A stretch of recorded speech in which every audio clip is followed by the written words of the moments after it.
Hello everyone! Lara and I hope you're having a great time. Today we will share with you our experience with the Re-Forma Viva, which is an international project in preserving Slovenian cultural heritage of Sculpture Park in Kostanjevica. Now, before we dive into the introduction, we will go through the content of today's presentation. First, we will introduce the sculpture park and the difficulties of maintaining wooden sculptures outside. Then we will present our work there along with the results, and we will conclude the presentation with conservation guidelines and treatment proposal on the outdoor wooden sculptures. Sculpture Park Forma Viva, located in the vicinity of the monastery in Kostanjevica, is the result of a series of symposiums that has been running annually from 1961 to 1988 and biennially since 1998. During this period, more than 100 sculptures were created out of locally gathered oak. Although oak is a very stable and appropriate wood choice for outdoor use, the climate in Kostanjevica, being very humid and wet, is causing those sculptures to deteriorate prematurely. So, what is the actual condition of the sculptures? If we look closer at the sculptures, we can observe damage, which can be attributed to fungi, water, and bad construction design. Now let's have a look at how they are all connected. The fungi are the main concern and issue for the outdoor wood decay in Slovenia. They are thriving in the wood outdoors because of high humidity. They are the main reason for sculptures collapsing in Kostanjevica, since they decompose the wood structure so that it no longer holds strength. Next, we have water, that again presents more risk for fungal, other microorganism or insect infestation.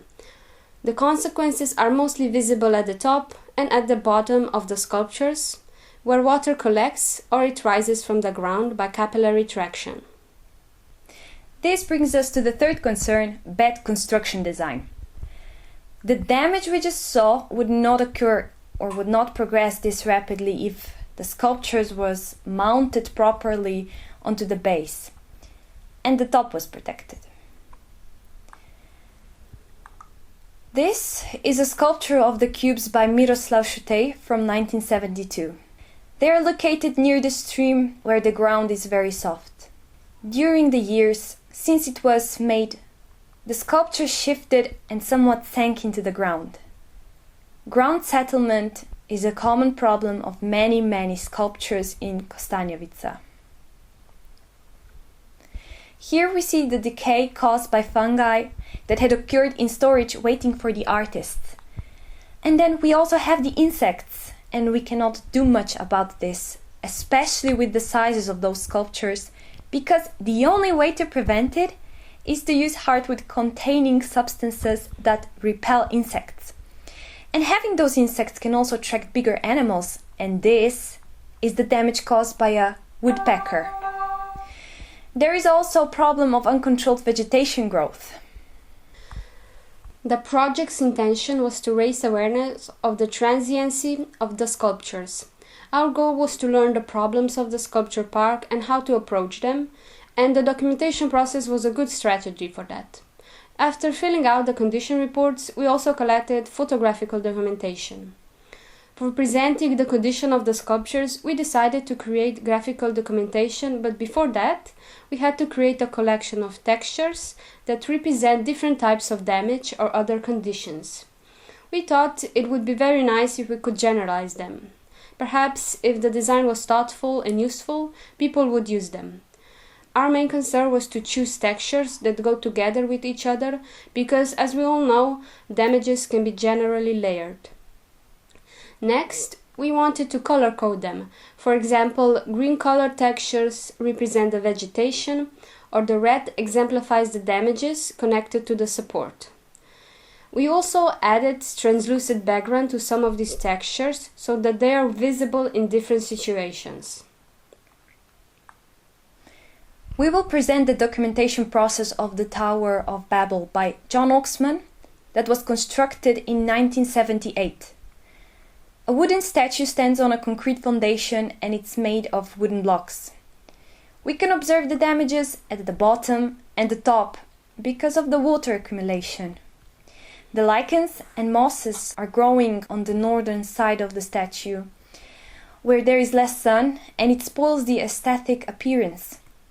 Then we can also notice some of the cubes are missing as well, and the paint layer is chipping off. Cubes are made of the heartwood, hence the insects are not present apart from one cube at the bottom that is degraded by water to the point that the repulsed substances are long gone and the wood becomes easier to consume. I did not mention this earlier, but the sculpture is almost 5 meters tall, which is why we decided to make graphical documentation only for details. It was a way to save time, but also we chose the details that represent the main types of damage on the sculptures, at the top and the bottom as we see here. After completing 2D graphic documentation, we received 3D models of the sculptures from the Faculty of Natural Science and Engineering, and we tried creating the graphic documentation on a 3D object. We learned that the best methodology would consist of, firstly, creating a high polygon 3D model. We were working on a low polygon 3D model, which is simplified because of easier management on our computers. And then secondly, exporting the 3D model without the grass surrounding the sculpture, so the texture can be exported as clear as possible so we can edit it in graphic program. We use it as a background and apply all the damages.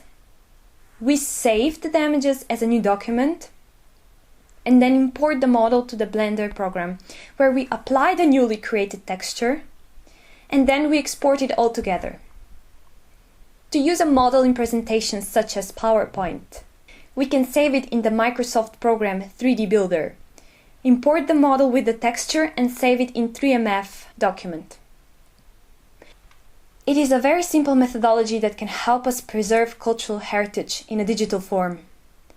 The documentation phase helped us understand what is needed for preparing the treatment proposal.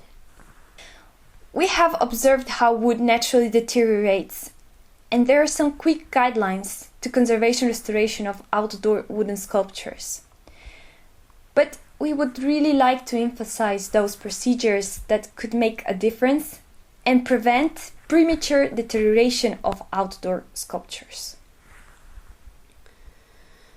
All sculptures in Kostanjevica are different and unique, and as such require different treatment proposals.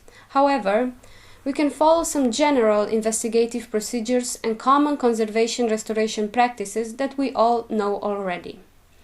It is important to emphasize that we usually adapt the treatment to financial resources, which are often scarce, and especially in the case of Kostanjevica. So we ask ourselves, what are the procedures and methods that will ensure less intervention in the future and allow the sculptures to last longer? We have come to realization that appropriate structural design and layout of the sculpture make the most difference, because with them we establish the conditions that provide stability, airness to the sculpture and no water retention. The correct construction design has been in Kostanjevica for the past 10 years.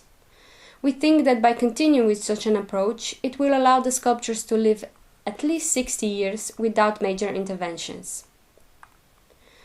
The second procedure that we find very important in Kostanjevica is application of protective and color-based coatings, precisely because of its aesthetic value. Those are the two procedures that we would like to emphasize and maybe open some questions about the topic. Now, let's have a look at how a proper construction should be implemented. Firstly, all the static calculations, new foundation, reinforcement plans and analysis of the surroundings should be made with the help from an engineer. The shape of the sculpture's base should not collect or retain water. The sculpture must be raised and mounted at least on 4 or more points beside the load-bearing metal tube in the middle, as to allow the weight distribution. Sacrificial wood should be inserted between sculpture and the threaded inserts for the screws. They must not be in direct contact because of condensation. The carrier screws are situated at different points around the bottom perimeter of the sculpture, and they should have polyamide washers that are resistant to high pressures, wear and chemicals as a protection material between them and the base. The load-bearing metal tube should be protected against corrosion and attached to the sculpture, the base and the foundation in the middle. All holes intended for drainage and ventilation should be protected with a fine mesh to prevent the entry of insects. It is good to protect the top with a metal sheet or other replaceable material at a slope and as assured air passage underneath as to prevent water intake at the axial plane where most of the water is absorbed. All of this should be considered with each new statue setup, and intervention should be enabled for other statues which are decaying because of this. Studies have shown that paint and other varnish layers applied to the outdoor wood did not protect the wood from fungal or other microorganism infections, especially because they have mainly aesthetic value. In some cases, they can actually speed the growth of microorganisms by locking in the moisture. Oil-based varnishes promote the growth of certain bacteria in our environment. Thick acrylic layers promote growth of molds and fungi. So the only protective layers for aesthetic purposes successfully tested for our environment were thin, vapor permeable acrylic coatings that need to be reapplied every year. Protective layers that have been found effective against microorganisms and insects are copper ethanolamine preservatives. But we need to know if we only apply a thin coating on the outside of the wood will not help prevent fungi. We need to immerse the wood. And then another method worth mentioning is thermal modification of wood. It's a heat treatment that effectively improves the dimensional stability and biological durability of wood, and its downsides are the reduction of mechanical properties of wood. Wood shrinks, so it might not be appropriate for some artists' techniques. These, however, are very costly procedures. So, if you're asking yourself what to do with a colorful painted sculpture that needs to be repainted, there is no effective or appropriate paint color, which is why it's so important to maintain this coating, to remove and reapply it in consultation with the biologist in Department of Wood Science and Technology. This gives us an insight into the complex topic of preserving outdoor wooden sculptures and brings us to the question whether to preserve the sculptures or let them decay. Whether the collected documentation would be sufficient to preserve the cultural heritage of the sculpture park Forma Viva in Kostanjevica, which is why the constructional design of the statue is so important in the first place. To avoid the moisture retention in the sculptures and to avoid costly interventions which do not significantly protect the sculptures from degradation. Thank you for your attention.